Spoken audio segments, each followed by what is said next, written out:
Now it's time for a Bible story. There once lived a young girl named Esther. She lived with her adopted father Mordecai in the city of Susa, and they were secretly Jews. Now at that time, the Jewish people were under the rule of the Persian king Xerxes, who, as it happened, needed a new wife. King Xerxes brought together all the most beautiful girls of the land so they could pick a new wife, and one of these beautiful girls was Esther. These girls went through days and days of beauty treatments, and in time, Esther became favoured by everyone, and she was selected to be queen. Mordecai, Esther's father, would walk around the palace gates hoping to hear from Esther, and on one day, he overheard a plot by two of the king's guards to kill King Xerxes. Nah, you do it. Mordecai told Esther what he had heard, and Esther told the king, who dealt with the problem.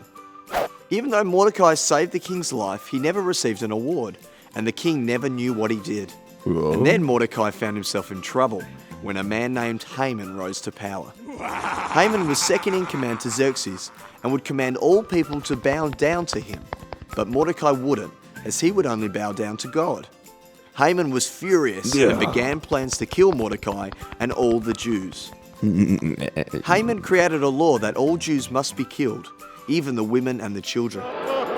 So Mordecai went to Esther and begged her to speak to the king. But she was afraid, for if she visited the king without an invitation, she would be killed. But Esther responded to Mordecai asking everyone to pray for her, and decided she would approach the king even if it meant death. Esther went to Xerxes, and because he loved her, he asked what it is that she wanted to ask him. She said, "If it pleases you, my lord, you and Haman are invited to a dinner I have prepared." Time came for the meal, and at the end of the meal, the king asked Esther again what she wanted. She replied, "Come with Haman tomorrow to another banquet. Then I will answer your question about what I want." That night, the king couldn't sleep and decided to look through his book of records. He then discovered that it was Mordecai that had saved his life and decided to do something great for him.